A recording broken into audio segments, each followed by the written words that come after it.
Assalamualaikum warahmatullahi wabarakatuh, dan semangat pagi dimanapun berada. Tetap belajar karena belajar itu seumur hidup. Untuk materi hari ini kita akan bahas mengenai dasar-dasar perilaku individu, hukum perbedaan individu.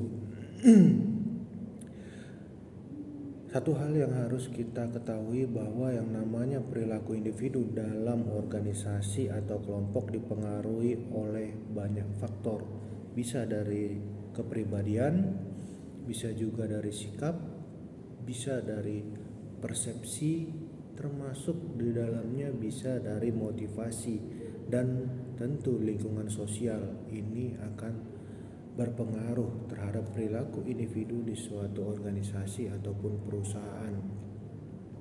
Kalau kita membahas mengenai perilaku perbedaan individu atau hukum perbedaan individu, menyatakan bahwa setiap orang memiliki karakteristik, potensi, kemudian kebutuhan dan cara berpikir yang berbeda satu sama lain. Jadi tentu kalau kita menyamakan setiap orang dalam suatu organisasi atau perusahaan ini akan sulit.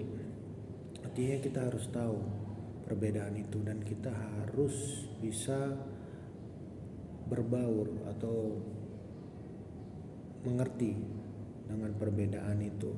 Kalau kita lihat faktor-faktornya apa sih yang menyebabkan perbedaan individu ini banyak. Terutama di sini saya ambil 4. Yang pertama, faktor biologis. Ini menjadi faktor yang penting dalam menimbulkan perbedaan perilaku individu dalam suatu organisasi. Faktor biologis ini akan berhubungan dengan genetik, termasuk juga jenis kelamin.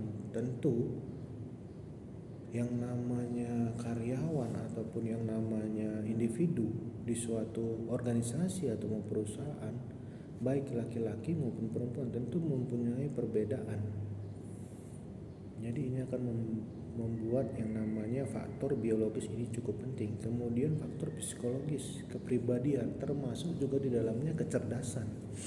Kecerdasan tentu akan mempengaruhi perilaku individu A bagaimana, B bagaimana, dan C bagaimana. Termasuk juga kalau kita lihat faktor sosial, budaya, ini yang terkadang kita abaikan tapi ini sangat penting.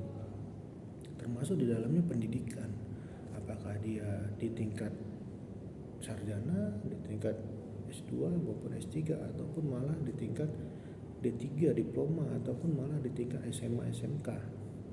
Kemudian apalagi yang akan mempengaruhi di dalam sosial budaya? Tentu budayanya juga akan mempengaruhi. Setiap orang memiliki budayanya masing-masing dan itu yang akan dia bawa ke suatu perusahaan. Apalagi yang menjadi penyebab atau faktor perbedaan, yaitu pengalaman hidup. Tentu di suatu organisasi ada yang sudah memulai pengalaman, ada yang belum, ada yang sudah lama dengan pengalamannya, ada yang baru dengan pengalamannya. Ini akan menciptakan suatu perbedaan. Kalau kita melihat kepada contohnya apa perbedaan individu di dunia kerja. Yang pertama, ada karyawan atau orang yang cepat menyelesaikan pekerjaan, ada yang lambat bukan berarti tidak bagus, tapi biasanya yang lambat adalah orang yang memang teliti atau orang yang melakukan analisis baru melakukan eksekusi kegiatannya.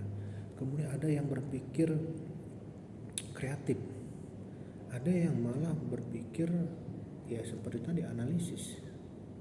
Bukan berarti tidak kreatif, tapi memang dia tidak bisa instan. Dan juga yang ketiga, ada yang bisa bekerja tim, ada yang tidak bisa. Artinya dia bisa bekerja secara individu atau sendiri. Jadi berbeda. Ada yang sukanya kerjanya sendiri, ada yang sukanya tim. Ini akan menimbulkan perbedaan. Makanya ini menjadi contoh dalam perbedaan di dunia kerja. Saya kira masih banyak yang akan kita pelajari. Demikian, wassalamualaikum warahmatullahi wabarakatuh, dan semangat selalu.